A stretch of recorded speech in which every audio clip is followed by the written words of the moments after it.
सहनाववतु सहनौ भुनक्तु सह वीर्यङ्करवावहै तेजस्विनावधीतमस्तु मा विद्विषावहै। ओम शांति शांति शांति। गीता सार की इस कक्षा में आप सभी का हृदय की गहराइयों से हार्दिक स्वागत है, अभिनंदन है। गीता सार की इस प्रसंग में हम 12वें अध्याय का स्वाध्याय कर रहे थे, जिसमें हमने 10वें श्लोक तक पढ़ा था, जिसमें बहुत सुंदर बात कही थी कि अभ्यास में भी यदि व्यक्ति असमर्थ है, साधक असमर्थ है, तो केवल मेरे पारायण होकर के मत कर्म परमः भव, मेरे मतलब मदर्थम कर्माणि, मेरे आश्रित होकर के या मुझको समर्पित होकर के कर्मों का अनुष्ठान करे। यदि अभ्यास नहीं कर पा रहा है, अभ्यास करने में भी उसको समस्या है, तो ऐसा कर्म करे कि वो मेरे ही आश्रित, कि मैं नहीं कर रहा हूँ, ये जो कुछ भी कर रहा हूँ उस परमात्मा की कृपा से कर रहा हूँ और उसी को समर्पित है। मैं पढ़ा रहा हूँ, मैं धन कमा रहा हूँ, मैं ये कर रहा हूँ, मैं वो कर रहा हूँ, मैं, ये जो मैं की भावना है इसका त्याग करके अपने सामर्थ्य को उस परमात्मा का सामर्थ्य मान करके कि मैं उठता बैठता सोता जागता बोलता हूँ, ये सब किसकी महिमा है? उसी की महिमा है। और सत्य यही है, यदि हमारा सामर्थ्य उस परमात्मा से न मिला हो तो हम अपनी पलक भी नहीं झपक सकते। एक कोई छोटी सी नस इधर से उधर हो जाए तो व्यक्ति मक्खी भी नहीं उड़ा सकता, अपनी एक तिनका भी नहीं उठा सकता, इतना सामर्थ्य इसका नहीं है। लेकिन अहंकार जब आता है तो लगता है कि हम ही सब कुछ करते, पूरी धरती हम ही उठा रहे हैं। ऐसा ये अहंकार की भावना नहीं होनी चाहिए। इसलिए कहा अथैतत् अप्यशक्तोऽसि कर्तुम उद्योगमाश्रितः, कर्तुम उद्योगमाश्रितः सर्वकर्म फलत्यागं ततः कुरु यतात्मवान्।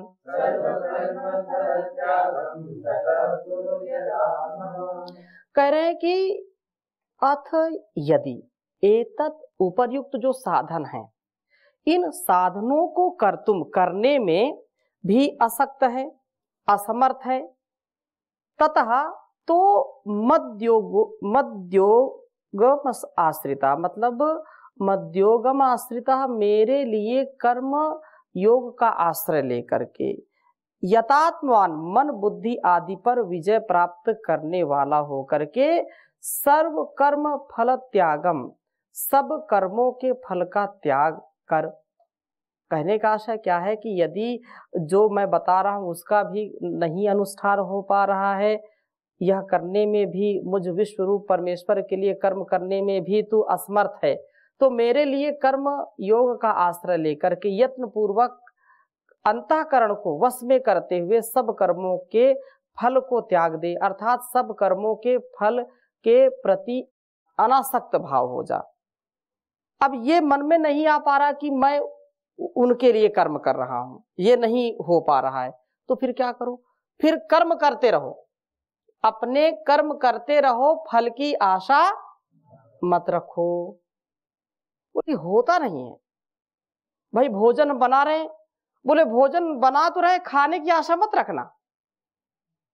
ऐसा कैसे होगा? फसल बो रहे, बीज बो रहे, बोले कि फसल की आशा मत रखना। इसका तात्पर्य ये नहीं है। इसका तात्पर्य ये है कि अपने किए हुए कर्मों का अनुष्ठान करने में प्रमाद ना करें और उसका जो परिणाम हो उसमें अनासक्त रहें। भाई भोजन तो बनाएंगे, पापी पेट का सवाल है, भोजन तो करेंगे, लेकिन हो सकता है जब तक पेट में ना जाए तब तक भोजन हम करेंगे, ऐसा नहीं है। हो सकता है बनते बनते गिर ही जाए, बनते बनते जल जाए, बनते बनते कई अतिथि आ जाए, वो भोजन उनको देना पड़े, तो फिर जो आसक्ति है कि इसको मैं बना दूं, इसको मैं खाऊंगा, वो तो फिर गड़बड़ हो गया मामला। तो अपना कर्म करो। अब बोलो कि सूत्र हम याद करें, श्लोक याद करें, बोलो कि याद हो ना हो इसकी आशा मत रखो। कैसे होगा, फिर याद ही नहीं करेंगे। बोले चलो, लेकिन लक्ष्य तक पहुंचने की आशा मत रखो। तो ये जो सकारात्मक विचार ये है कि चलो, बिना चले लक्ष्य नहीं मिलेगा। यदि आप चलोगे नहीं, लक्ष्य बनाओगे नहीं, तो कैसे पहुंचोगे? परंतु हो सकता है कि इतनी बाधाएं, इतने कष्ट, इतनी एक्सीडेंट हो जाते हैं कि व्यक्ति लक्ष्य तक नहीं पहुंच पाता। अब व्यक्ति एक्सीडेंट को, दुर्घटना से डरे तो फिर कर्म ना करे। कर्म तो करना पड़ेगा, पढ़ना पड़ेगा। अब बोलो क्या करें, पढ़ते तो हैं फिर भूल जाते हैं, तो क्या पढ़ना, नहीं पढ़ेंगे। तो ऐसा नहीं होना चाहिए। पढ़ाई करना है, अपने स्वधर्म का पालन करना है, लेकिन उसको अनुष्ठान की भांति करो, यंत्रवत करो। उसका परिणाम क्या होगा उसको सोच करके, विचार करके दुखी मत हो। आप यदि चलोगे तो मंजिल तो मिलेगी। ऐसा तो होगा नहीं कि आप चलो और मंजिल मिले ना। कदम बढ़ाओ और आप अपने लक्ष्य तक ना पहुंचो, ऐसा होगा क्या? ऐसा होगा नहीं। लेकिन उसको बस अपने आप करते चले जाओ। अब यही कि हम चलें कि न चलें, पहुंचेंगे कि नहीं पहुंचेंगे, पता नहीं क्या हो जाएगा, एक्सीडेंट ना हो जाए, हम थक ना जाए, पैर में दर्द ना हो जाए, कोई ये ना कहे, कोई वो ना कहे। तो इसको यदि हम विचार करेंगे तो कभी कर्म नहीं कर पाएंगे। क्या बताएं, हम बोले कि ना बोले, श्लोक आएगा कि नहीं आएगा, गलती ना हो जाए, ये हमारा काम नहीं है। हमारा काम है स्मरण करना, हमारा काम है अपने कर्मों को करना। लाभ जो मिले उसको आत्मसात करो, बस। जो कुछ मिले आनंद के साथ करो। पूर्ण पुरुषार्थ हो, पूर्ण सजगता हो, और फिर जो मिले उसमें पूर्ण संतोष हो। ठीक है ना? अब कुछ लोग करते नहीं कर्म और फिर फल नहीं मिलता तो दुखी होते हैं। कुछ तो जो है इतना करेंगे नहीं, लेकिन फल उनको हर लगे ना फिटकरी, रंग चोखा आए, कुछ करना ना पड़े, लेकिन नंबर अच्छे आ जाए। कैसे आएंगे भाई? पुरुषार्थ तो करना पड़ेगा। पुरुषार्थ बिना कुछ नहीं है। इसलिए कहा कि तुम फल की आशा छोड़ करके कर्म करो, बस। इससे भी तुम मुझ तक पहुंच जाओगे, मुझको प्राप्त कर लोगे। फलासक्ति नहीं, फलासक्ति नहीं। इसलिए आगे कहा, श्रेयो हि यज्ञानम अभ्यासात् ज्ञानात् ध्यानं विशिष्यते।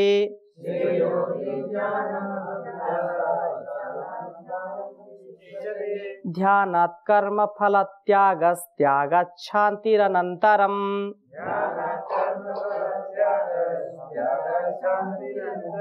बहुत सुंदर बात कही कि श्रेयो ही ज्ञानम अभ्यासात् ज्ञानात् ध्यानं विशिष्यते। ध्यानात् कर्म फल त्यागात् शान्तिरनन्तरम्। ध्यान दीजिए, कहा कि अभ्यास से, जो पहले बात गिनाई है उसी को अब आगे दोहरा रहे हैं। क्या कह रहे हैं कि अभ्यास से श्रेष्ठ क्या है? ज्ञान। अभ्यास से श्रेष्ठ क्या है? ज्ञान। ज्ञान से युक्त व्यक्ति होना चाहिए, ज्ञानमय। और ज्ञान से श्रेष्ठ क्या है? ध्यान। ज्ञान से श्रेष्ठ क्या है? ध्यान। ध्यानम निर्विषयम मनः। ध्यान से ही सारा समाधान है। ध्यान यदि हम करते हैं, और ध्यान का मतलब ऐसा नहीं है कि बस आंख बंद करके बैठ बोले ध्यान कर रहे हैं, अब सो रहे हैं उसमें, ऐसा नहीं। ध्यान का मतलब बिल्कुल अवेयरनेस, सावधान, पूर्ण रूप से सजग। जिस लक्ष्य में हम अपने आप को केंद्रित कर रहे हैं उससे इधर उधर नहीं। ध्यानम निर्विषयम मनः। विषयों से रहित मन हो जाए, चंचलता से रहित मन हो जाए, वही ध्यान है। उठते बैठते सोते जागते भी ध्यान कर सकते हैं आप। एक ध्येय के साथ आगे चलना, यही वास्तव में ध्यान है, यही सारी समस्याओं का समाधान है। इसके बिना जीवन शमशान, मृत्यु के समान है। इसलिए कहा कि जानात ध्यानम, मुझ परमेश्वर के स्वरूप का ध्यान विशिष्यते श्रेष्ठ है।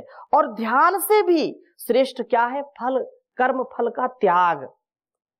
ये बड़ा कठिन काम है कि हम कर्म करें और फल का त्याग करें। चलो कोई बात नहीं, नेकी कर, कुएं में डाल, दरिया में डाल, ये होता नहीं है। क्यों? अहंकार पीछा हमारा करता है, अहंकार हमको छोड़ता नहीं है। लेकिन वास्तव में आनंद का जीवन यदि जीना चाहते हैं, सुख का जीवन जीना चाहते हैं, निर्लेप, निरहंकार, निर्द्वेष, निर्द्वंद्व रहना चाहते हैं, तो अपने अहम भाव को अपने सिर पर मत लाओ, जान को अपने सिर पर नहीं, बस अपने कर्म करते चले जाओ, वो जो होगा अच्छा होगा। इसलिए कहा कि ध्यानात कर्म फल त्यागः, कर्म फल का त्याग ये ध्यान से भी श्रेष्ठ है। क्योंकि त्याग से बाद, त्याग के बाद क्या है? तत्काल ही शांति का अनुभव होता है। त्याग से क्या होता है? शांति का अनुभव होता है। केवल विवेक रहित अभ्यास की अपेक्षा ज्ञान अर्थात तर्क संगत बौद्धिक समझ अधिक श्रेष्ठ है। आचार्योपदेश व शास्त्र से प्राप्त ज्ञान की अपेक्षा ध्यान, मन की पूर्ण एकाग्रता अर्थात योग्यता अधिक है। और ध्यान से भी कर्म फल का त्याग अत्यंत महनीय है। कर्म फल में आसक्ति अर्थात चाह रहित होना चाहिए। श्रेष्ठ कर्म फल त्याग से तुरंत शांति की प्राप्ति होती है। यदि किसी की फलासक्ति है, किसी व्यक्ति को यदि कोई धन कमाता है या उसको बोले कि आप जाओ, आप दौड़ करके जाओ, जो पहले आएगा उसको हम 4 लड्डू देंगे, गेट तक दौड़ करके आए, हम उसको, जो पहले आएगा उसको 4 लड्डू देंगे। अब 4 लड्डू का लालच है।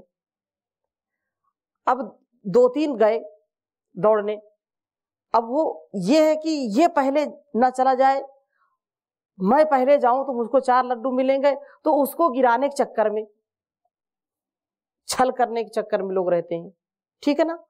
और 4 लड्डू यदि जो है ना मिले, 3 लड्डू दे दे, 1 लड्डू इनको दे दे, चलो 1 इनको दे दो, तो भी कष्ट। देखो हमको दौड़ाया, 4 लड्डू के लिए बोला था, 3 लड्डू ही दिया। तो ऐसा नहीं, मन में क्या है कि नहीं, हमको यदि आज्ञा मिली है, हमको दौड़ना है, लड्डू मिले या ना मिले। और लड्डू मिल गया, देखो कष्ट कैसे होता है। ये था आसक्ति, क्या थी कि 4 लड्डू मिलेंगे, और 4 लड्डू में हमने कहा कि 3 लड्डू ही तुमको मिलेंगे, 1 लड्डू नहीं मिलेगा, 1 लड्डू हम दूसरों को दे देंगे। मन में कष्ट हो, मन में क्या होगा? कष्ट। देखो हमको तो इतना दौड़ाया, पसीना आ गया, पूरा जो है हफ गए हम, और हमको 1 लड्डू कम कर दिया, कटौती कर दी। लेकिन पूरी ताकत लगा दी, पूरा दौड़ लिया और 4 लड्डू दे दिया, और 4 लड्डू उसने दूसरों को दे दिया, तो उसको तुरंत शांति मिल जाती है। अरे मैंने पुरुषार्थ किया था, लेकिन इसको दूसरों को दे दिया, सुख, दूसरों को सुख मिलेगा, ठीक है। त्याग से सुख की प्राप्ति है, त्याग में ही सुख है, और त्याग नहीं करेंगे तो सुख नहीं मिलेगा। त्याग शाश्वत है। आप कभी ट्रेन से, कभी प्लेन से, कभी बस से यात्रा करते हैं कि नहीं करते? अब आपने टिकट दिया है, ऐसे तो त्याग से तो हम आगे बढ़ते हैं ना, 1 कदम आगे बढ़ाते हैं, 1 कदम उठाते हैं, 1 कदम पहले त्यागते हैं, तभी आगे बढ़ाते हैं कि नहीं बढ़ाते? प्लेन में बहुत पैसा देते हैं, टिकट लेते हैं, और वहां का जो है बहुत सुंदर देखा, यात्रा करी, और अब जब आ गए हम एयरपोर्ट पर, तो हम कहते हैं हम उतरेंगे नहीं। क्यों?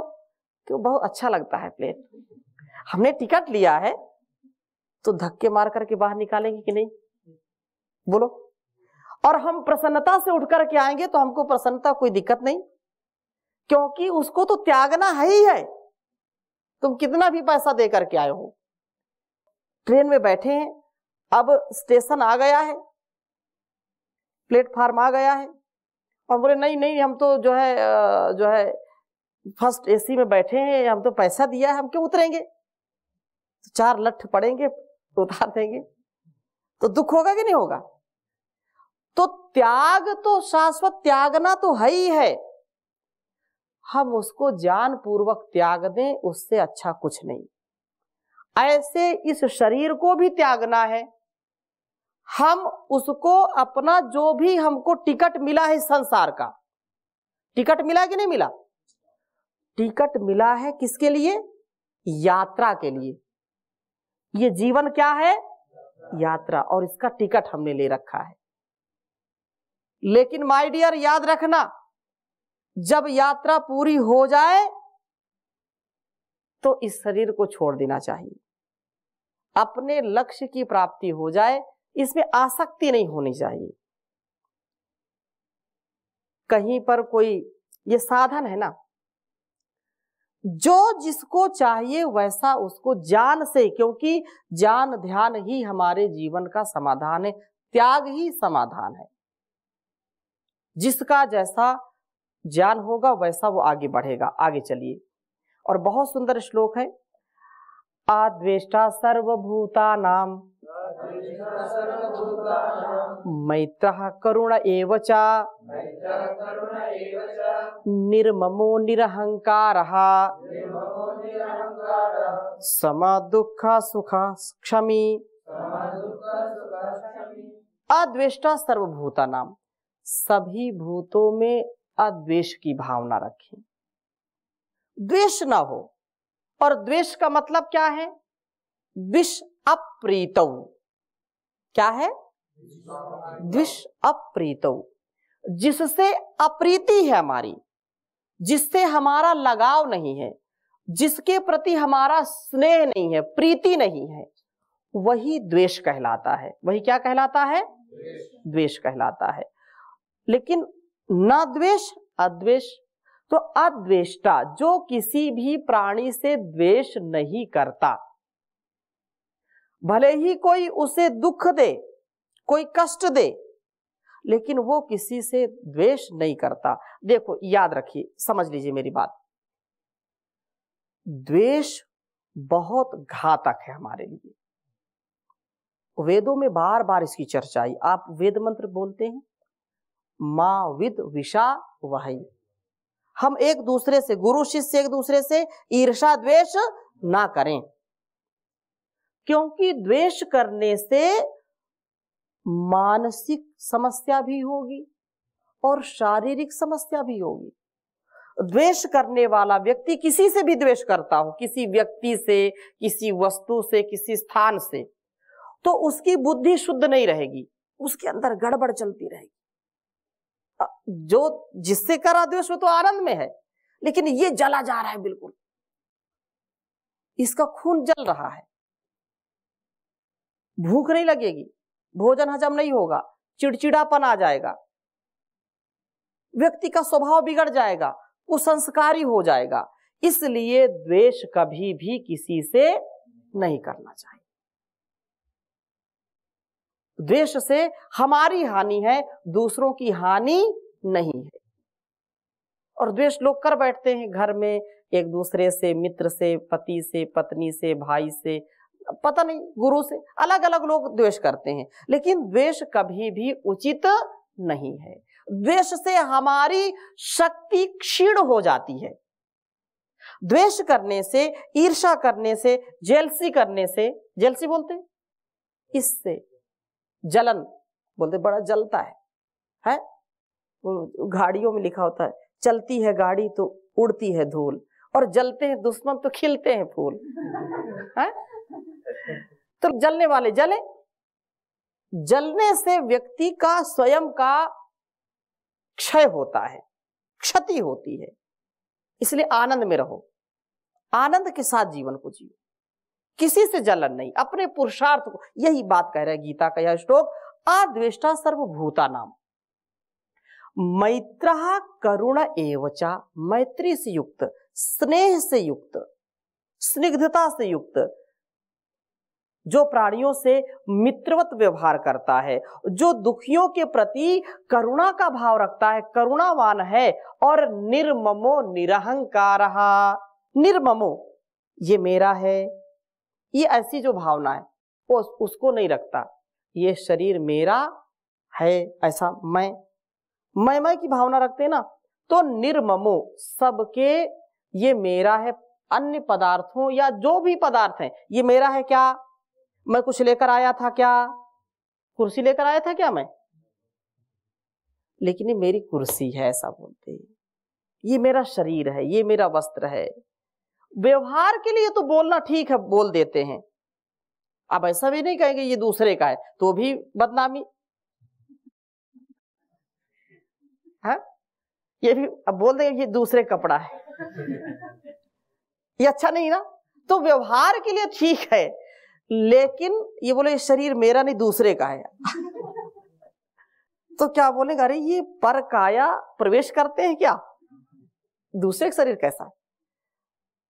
कहने का आशय क्या है कि ईशावास्यमिदं सर्वम यत् किंच जगत्याम जगत तेन त्यक्तेन भुंजीथा मां गिरधा कस्य, ये सारा संसार उसी परमात्मा के द्वारा बनाया गया है, हमारा कुछ नहीं है। तो हम इसको व्यवहार के लिए बोल देते हैं, लेकिन वास्तव में सत्यता क्या है, ये हमारा कुछ नहीं है। मैं और मेरा, मैं एक अलग है, मेरा अलग है। अगर मैं बोलूं मैं भूखा हूं, मैं प्यासा हूं, मैं सुखी हूं, मैं दुखी हूं, मैं रोता हूं, मैं गाता हूं, मैं हंसता हूं, ये कौन करता है? ये आत्मा तो खाती नहीं कि खाती है। मैं भूखा हूं, आत्मा भूखी है क्या? लेकिन व्यवहार किसके लिए होता है? शरीर के लिए होता है।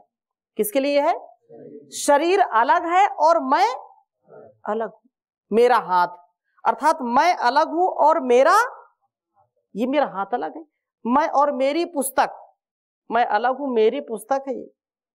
तो मैं और मेरा का भाव जो नहीं रखता है, निर्ममो निरहंकारा, निरहंकार, अहंकार रहित हो जाता है व्यक्ति, अहंकार रहित हो जाता है। अहंकार जो है ये बिल्कुल अच्छा नहीं है। अहंकार, ये दुर्विचार, दुर्व्यवहार, ये कुसंस्कार व्यक्ति को पतित कर देता है, इसलिए अहंकार नहीं रखना। तथा सम दुख सुख क्षमी, जो सुख दुख आदि द्वंद्वों में सम भाव रखता है, क्षमाशील है। किसी के सुख में सुख मानना मैत्री और दुख में दुखी होना करुणा कहलाती है ना। मैत्री, करुणा, मुदिता, मुदितोपेक्षाणाम, सुख दुख पुण्य पुण्य विषयनाम, भावना चित्तम, ये प्रसाद है। जैसे हम जो है चर्चा करते हैं, प्रसाद क्या है? मन की शांति, मन की निर्मलता, उत्साह, यही प्रसाद है। तो हम सुखी को देख करके सुखी हों, और कुछ लोग दुखी जो है दूसरों को दुखी देखना चाहते हैं, अपने को सुखी देखना चाहते हैं। ऐसे लोग कभी भी उन्नति नहीं कर पाते हैं। इसलिए हम सुखपूर्वक जीवन को जिए, दुख से बचें। दुख हमारे लिए जो है यही है। अब कुछ लोग क्या है, अपने दुख से दुखी नहीं है, दूसरों के सुख से दुखी हैं। अरे उसका इतना, उसके पास 4 गाड़ी, अरे वो तो ऐसे चलता है, वो तो ऐसे है, वो तो ऐसे, उसी से दुखी। तो ये दुख जो है, दूसरों के सुख में सुखी होना, ये क्या है? मैत्री भाव है। क्या है ये? और दूसरों के दुख में दुखी होना, ये क्या है? करुणा का भाव है। तो सम दुख सुख क्षमी, ऐसे क्षमावान होना चाहिए। क्षमु सहने, क्या है? सहन करने वाला, जो दुख सुख मान अपमान लाभ हानि जय पराजय अपराध आदि करने वाले को भी अभय दान देने वाला है, वही वास्तव में क्षमावान होता है वो। अब कोई पहलवान है, उसके सामने बिल्कुल दुबला सा व्यक्ति है, अब उसने कुछ कह दिया और बोल जाओ तुमको क्षमा कर दिया, पहलवान को क्षमा कर, दुर्बल व्यक्ति, और मन ही मन उसके क्या है, बड़ा क्रोध है कि तुम आ जाओ अंधेरे में कोप से मिलो, तुमको बताते हैं। हाँ, मन ही मन क्या है उसके, क्रोध है, गुस्सा है कि इसने मुझको अपमानित किया है, लेकिन अब ये बलवान है, बलशाली, कैसे हम इसको जो है दबोचेंगे। बोले समय आएगा, ऊपर वाला देख रहा है। अब ऊपर वाला देख रहा, न्याय करेगा, इसका मतलब मन में क्रोध है, तो वो क्षमा का भाव नहीं है। क्षमा का भाव यह है कि निर्विकार हो गया, अहंकार हो गया और निर्द्वंद हो गया, कोई उसमें क्लेश नहीं है। तो समय तो हो गया, फिर आगे चर्चा करेंगे। ओम शांति शांति शांति।